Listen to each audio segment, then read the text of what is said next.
of the larynx, the muscles, blood supply, nerve supply, and the lymphatic drainage of the larynx. Trachea regarding its beginning, termination, course, and the relations, blood supply, nerve supply, and the lymphatic drainage, constrictions and the levels and the carina of the trachea. This is not nasopharynx, actually it should be bronchi.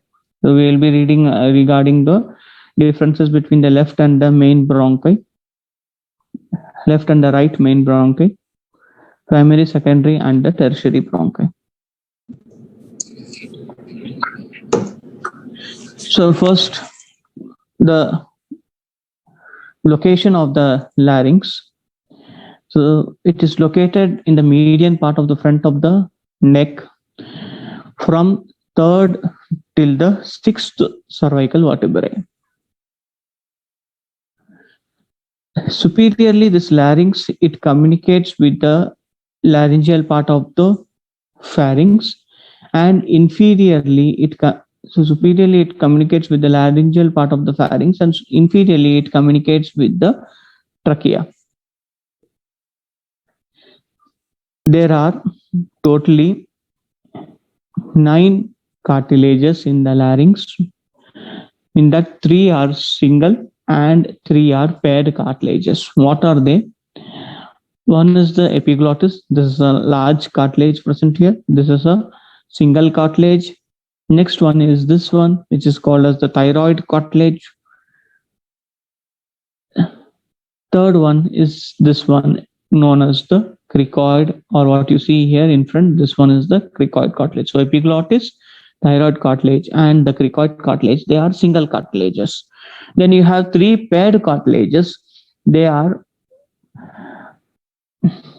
comparatively smaller than the single cartilages, and they are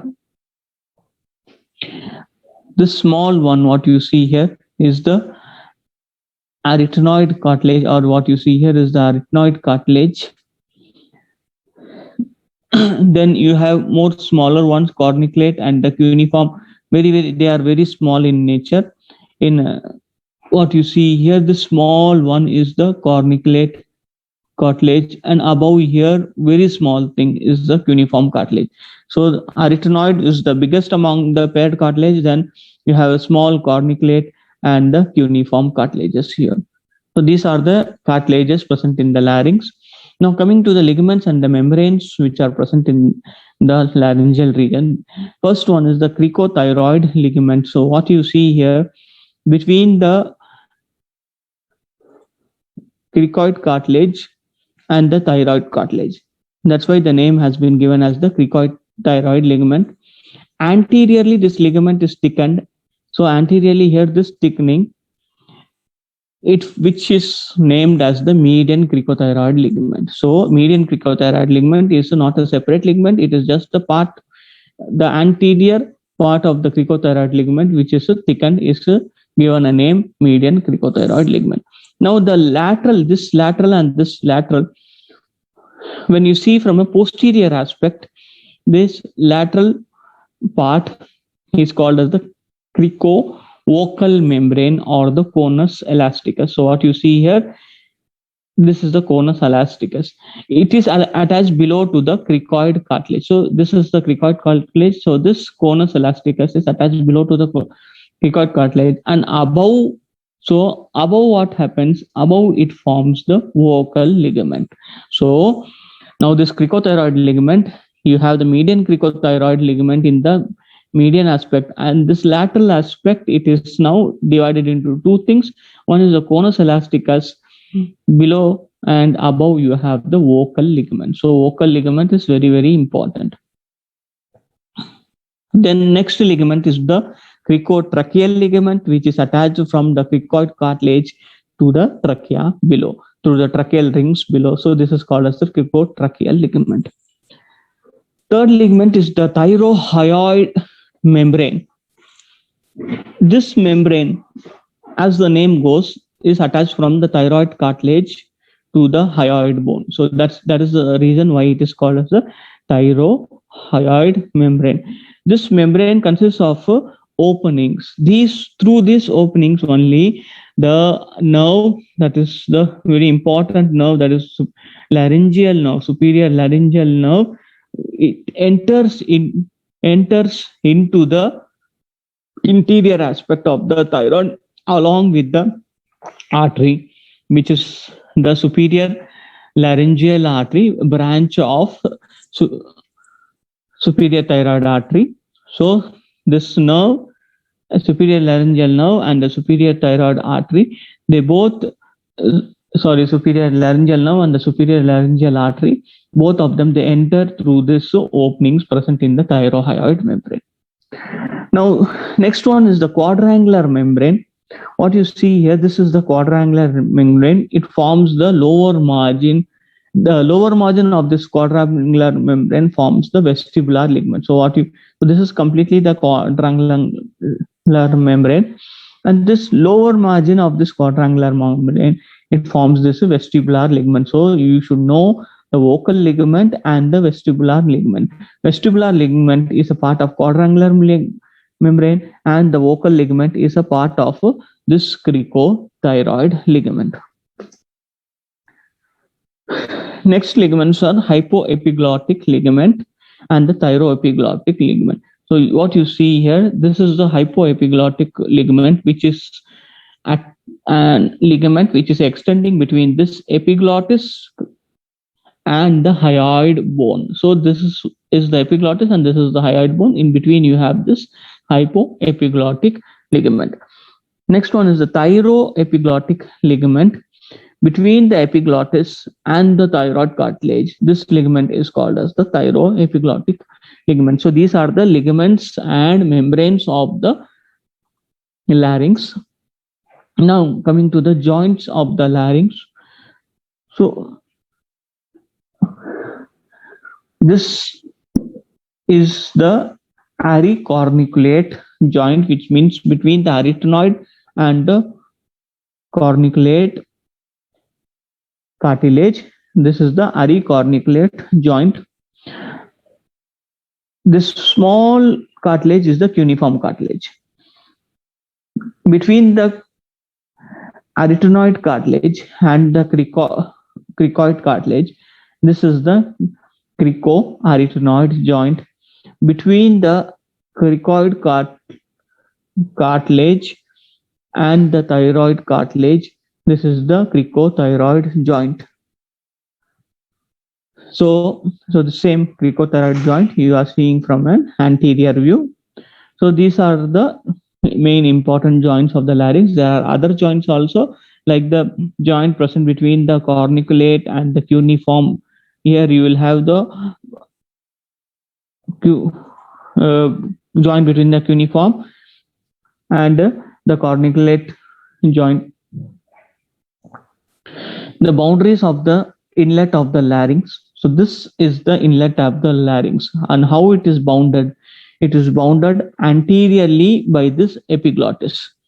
Posteriorly, it is bounded by the mucous membrane present between the arytenoid cartilages. Here and here you will have the arytenoid cartilages. So mucous membrane present between the arytenoid cartilage bounds the posterior boundary, and laterally what you see here and here, it is bounded by the aryepiglottic fold. So this is called as aryepiglottic fold.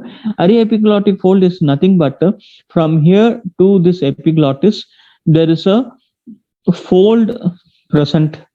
From here to here, this fold connects epiglottis with the arytenoid cartilage and the other cartilages. So that's why this is known as the aryepiglottic fold. So this fold forms the lateral boundary of the larynx. So this fold, it consists of some tubercles. These tubercles represents those cartilages present there. For example, here this represents the corniculate cartilage, the corniculate tubercle. The cuneiform tubercle represents the cuneiform cartilage. So this is the aryepiglottic fold. So this is the inlet or of the larynx, the boundaries, how it is formed. the interior of the larynx, that is inside the larynx, what are the things which are present inside the larynx? First, the larynx is divided into three parts. One is the upper part, the middle part, and the lower part. The upper part is known as the vestibule. It extends from this above, from the inlet. So from this inlet till the vestibular fold. So this fold already you studied that this is the vestibular fold. So from this inlet till this vestibular fold, this is known as the upper part of the larynx, also called as the vestibule of the larynx. The middle part of the larynx is between this vestibular fold and this fold is called as the vocal fold. So this part is the middle part, and middle part is known as the sinus of the larynx, or also called as the ventricle. This is a small recess. There is a small recess on each side. So here you see one small recess, and here also you see a small recess.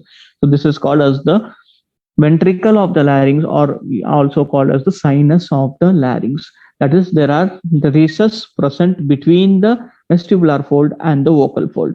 Below the vocal fold, so from the level of vocal fold till the cricoid cartilage. So this is the cricoid cartilage. This one is the cricoid cartilage till the lower border of the cricoid cartilage where the larynx ends. Because below that it is called as the trachea. So till here it is. So this is the third part, which is the lower part of the larynx. So larynx interior, it is divided into vestibule, the sinus of the larynx or the ventricle, which is the middle part, and the lower part. So these are the three parts of the interior of the larynx. So interior consists of, you should know that it has a vestibular fold and the vocal fold. Now the muscles of the larynx can be divided into extrinsic and an intrinsic group. Extrinsic group are, they can be again now divided into elevators, which elevate the larynx, and the depressors, which depress the larynx. Elevators are the digastric. So this one is the digastric. Then you have the mylohyoid. This is the stylohyoid. Then you have this geniohyoid. These are all muscles of neck, which you have already read. Then you have the stylopharyngeus, this one. Then the salpingopharyngeus,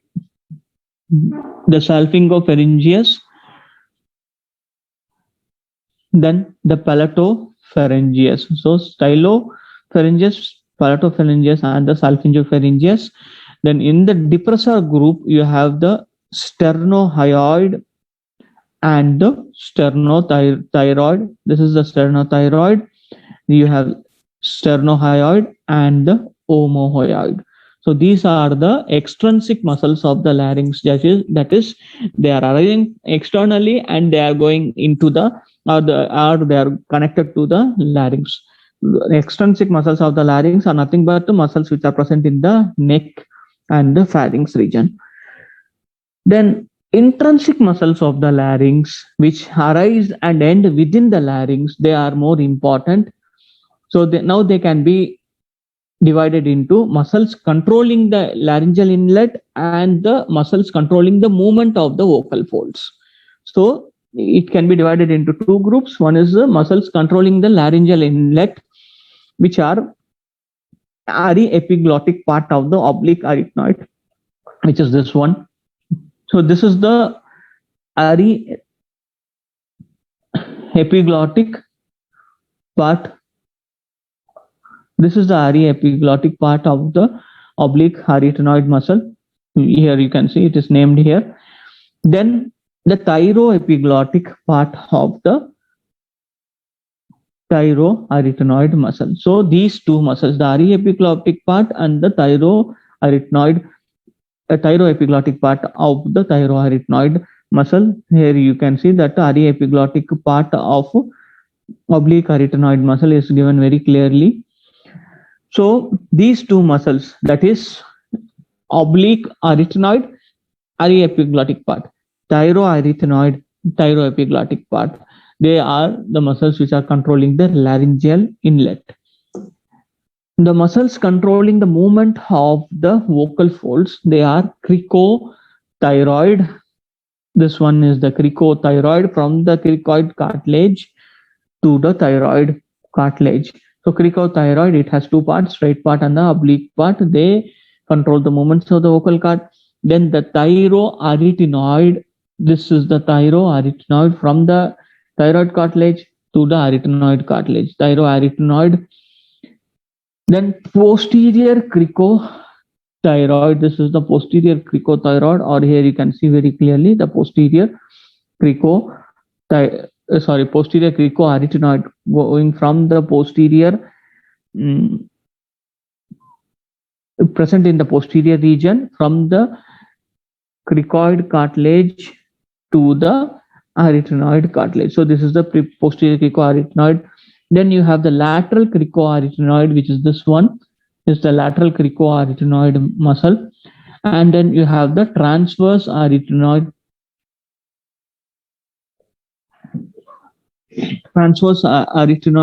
muscle here. This is the transverse arytenoid muscle.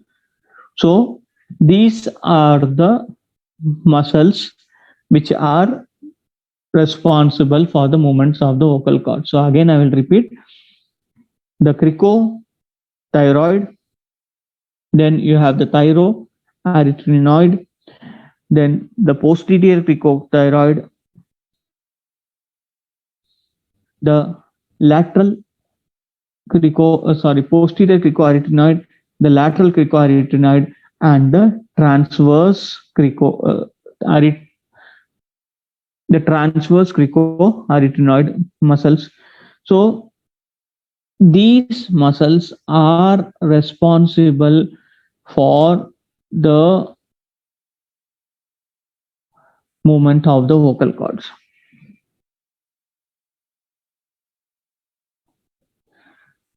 So this, again, here you can see that we are showing these muscles of intrinsic muscles of the larynx in a superior view, where you can see all muscles, how they are attached to this vocal cord. This is the vocal cord. Here, this is the vocal ligament. Here you have the vocal ligament.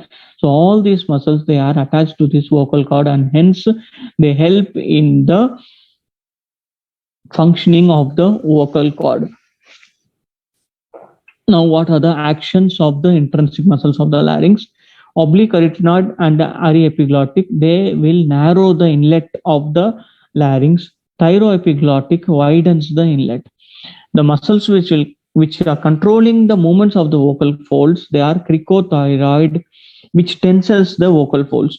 So here you can see that this is the cricothyroid muscle. So this cricothyroid, when it is acting, it will tense the vocal ligament, so increasing the tension of the vocal ligaments. What you see here inside, this is the vocal ligament. Okay, so increases the tension of the vocal ligament, which is cricothyroid muscle. The thyroarytenoid or the vocalis, it relaxes the vocal folds. So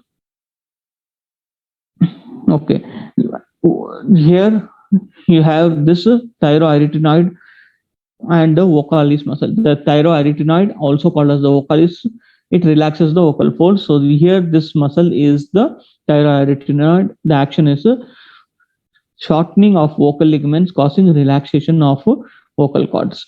Then you have the lateral cricoarytenoid, which adducts the vocal fold. Adduction is, this is adduction, which is completely closing the vocal folds, is done by lateral cricoarytenoid muscle. Posterior cricoarytenoid does opposite action of lateral cricoarytenoid, which is abducts the vocal folds.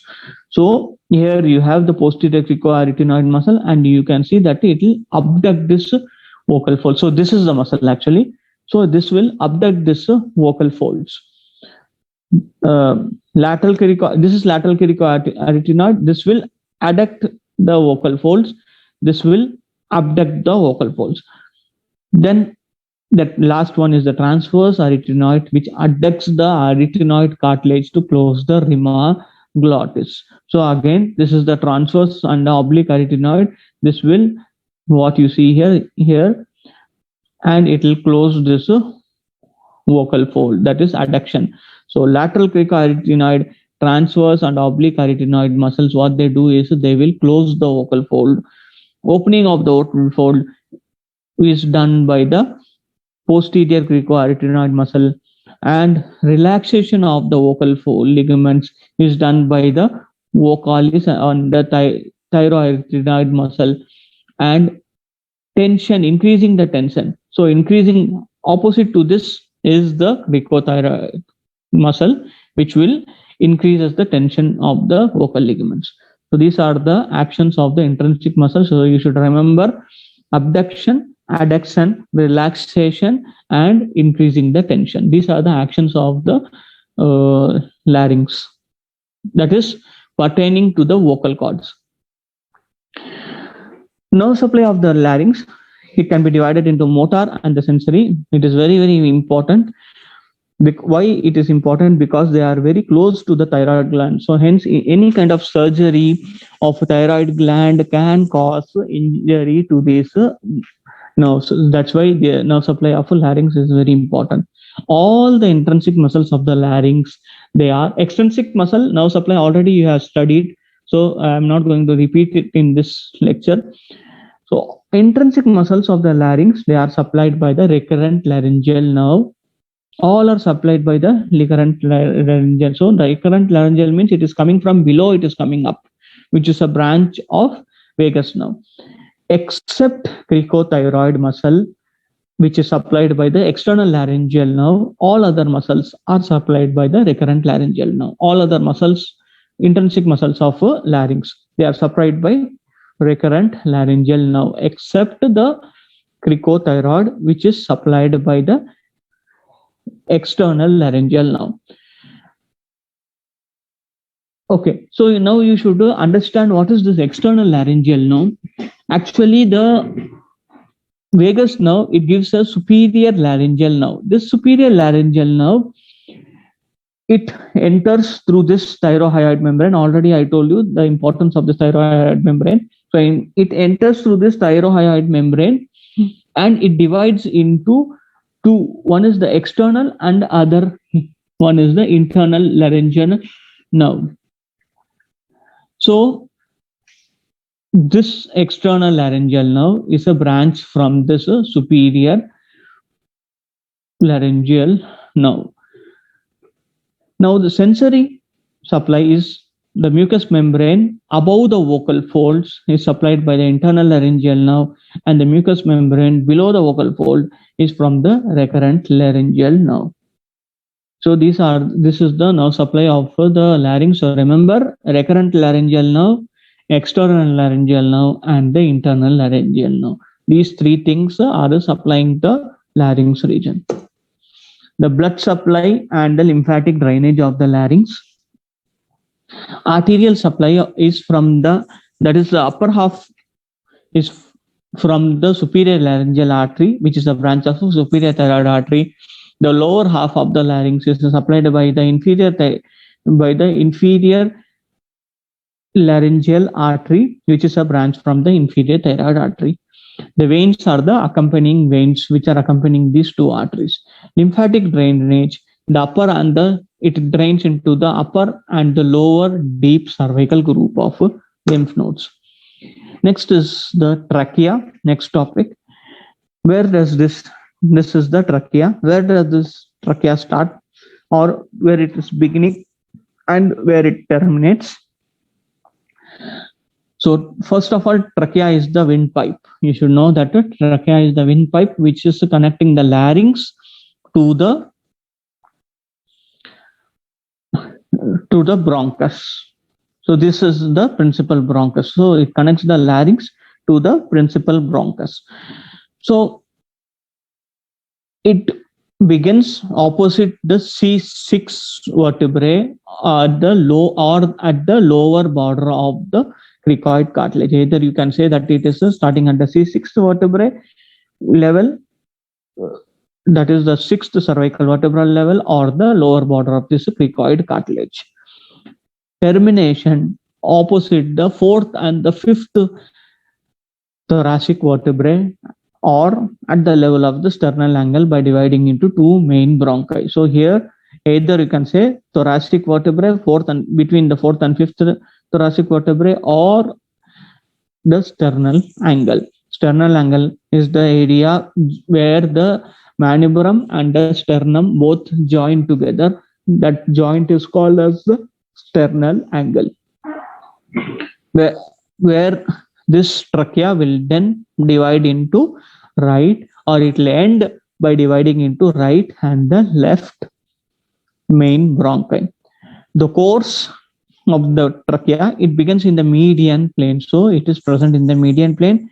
As it descends, the trachea slightly, it will deviate towards the right side. So its bifurcation, that is, this bifurcation of the trachea is also slightly right side of the median plane. So it is the first it is present at the median plane, slightly deviates towards the right side. That's why this bifurcation also is present slightly right side of the median plane.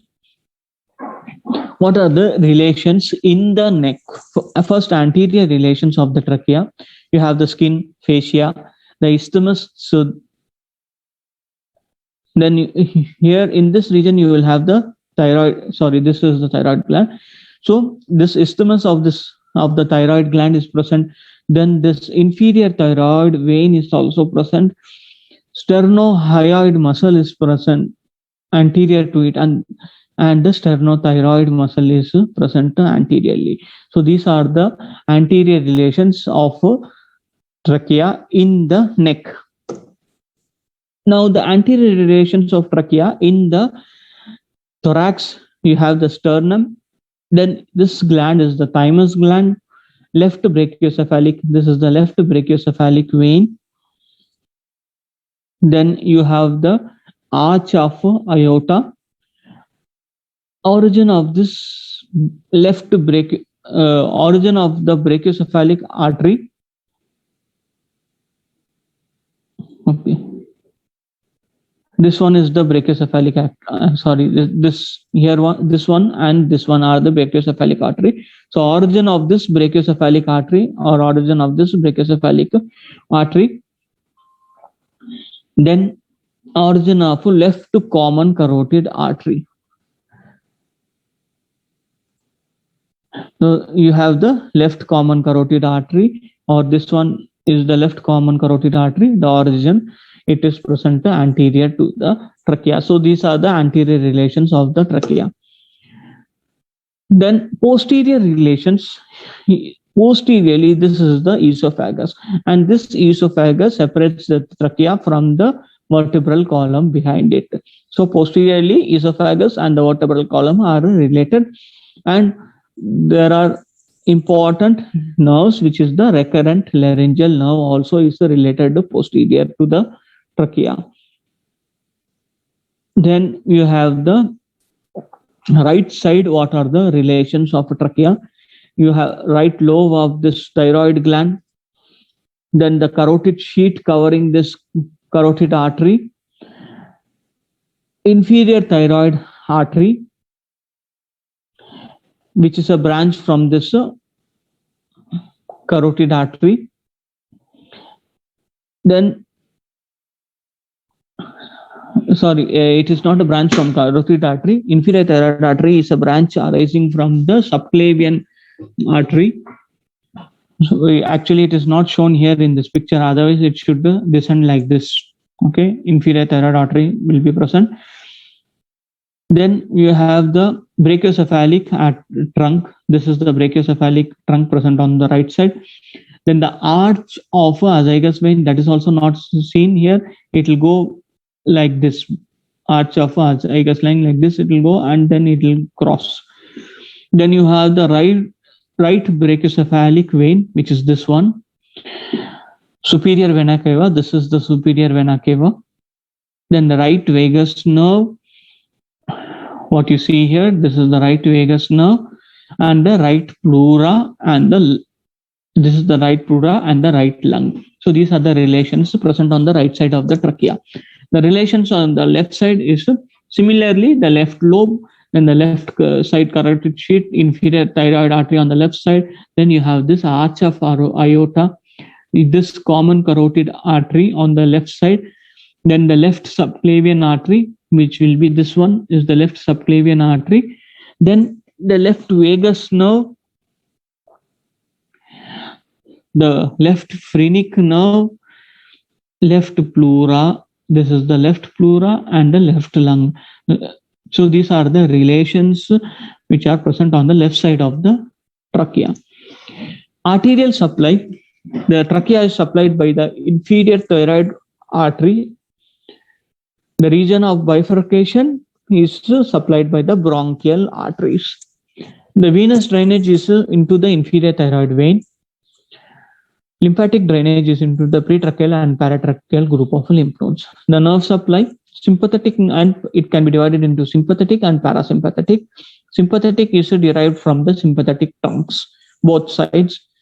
The stimulation of sympathetic nerve leads to the relaxation of the smooth cell fibers in the wall of the trachea. And the stimulation of the parasympathetic nerve is from both vagi and the recurrent laryngeal nerves. So directly from the vagus and from the branches of the recurrent laryngeal nerve, its stimulation leads to the contraction of this trachealis muscle, thus leading to the constriction of the trachea. It is also secretomotor to all the tracheal glands. So you should remember, sympathetic nerve stimulation causes relaxation of the trachea, that is dilation of the trachea. Parasympathetic nerve stimulation causes constriction of the trachea. Then next is the carina. What is this carina? This is the angle between the right and the left bronchi at the bifurcation. So this angle is called as the carina. It is clinically important. Is that what is the clinically important? It is that the inferior tracheobronchial group of lymph nodes are related to this carina. In case of lymphadenopathy, that is when these lymph nodes get enlarged, in case of lymphadenopathy, this angle, because of the pressure by this lymphadenopathy and because of the pressure caused by the enlarged lymph nodes, this angle will become widened. So this is called as the carina. Now coming to the bronchi, which is the last topic of today's lecture. Now, there are two bronchi which are present, right and the left bronchi. The differences between right and the left bronchi, they are right is shorter than the left one. Right is just 1 inch and left bronchi is 2 inch in length. Width, the right is wider and the left one is narrower. Orientation of the right bronchi is more vertical and more in line with the trachea. So that is the reason why any kind of foreign objects, anything, for example, small children, they tend to swallow some objects like coins or any other small toys. They swallow it, and if it enters into the trachea, it will go and get lodged into the right bronchi because it is more vertical and more in line with the trachea. More chances for any foreign objects entering into the trachea to get lodged in this right bronchi. Left bronchi is more oblique in nature. The right bronchi divides before entering into the lung, and the left bronchi divides after entering into the lung. So what you see here, this is the right bronchi and this is the left bronchi. Now what is the primary, secondary and tertiary bronchi? The primary bronchi, this is the right and the left main bronchi. This right and the left main bronchi is known as the primary bronchi. The lobar bronchi, when this main bronchi divides, that division is called as the secondary bronchi or also called as the lobar bronchi. When this lobar bronchi again divides, this is called as the tertiary bronchi or the segmental bronchi. So you have the primary bronchi, which is the right and the left main bronchi. Then you have the secondary bronchi, which are the lobar bronchi, and the tertiary bronchi is the segmental, or these are the segmental bronchi or the tertiary bronchi. Now, what are the segmental branches arising from the right main bronchus? From the right main bronchus, it gives a superior lobar bronchus, then a middle lobar bronchus, and an inferior lobar bronchus for the three lobes of the right lung. This superior again divides in, it gives many segmental bronchus, apical, then you have the posterior and the anterior segmental bronchus. The middle lobar bronchus, it gives two segmental bronchus. One is the lateral, other one is the medial. And the inferior gives five. One is the superior. This is the superior, the apical. Then you have the medial basal, anterior basal, posterior basal, and the lateral basal. So these are the segmental branches are rising from the right main bronchi. So right main bronchi will first give this lobar bronchus, and from this lobar bronchus, the segmental bronchi are arising. So I would just like to remind you, if you have not written your name in the chat, please write it, because this is the last slide. After this, the class will end. Okay. So from the left main bronchus, you have the superior lobar bronchus. It has two divisions, superior division and an inferior division. Superior division will give an apical and posterior. Both are joined together, so hence they are called as apico-posterior. And then you have an anterior segmental bronchi. Then the inferior division gives a superior and the inferior lingular. This is for the lingula of the lung. Then the inferior lobar bronchus, it gives these divisions, which is the superior apical, anterior basal, and medial basal. Mostly anterior and medial, they are joined together, hence they are called as anteromedial basal. Then you have the lateral basal and the posterior basal. These are the segmental bronchi of the left main bronchus. So thank you very much. Please write your name. The session will end now. So please, if you are not written your name, please write your name, because the session is going to end. And I can see that only 29 people have written and the participants are 31. So please write your name if you have not written your name. Thank you very much.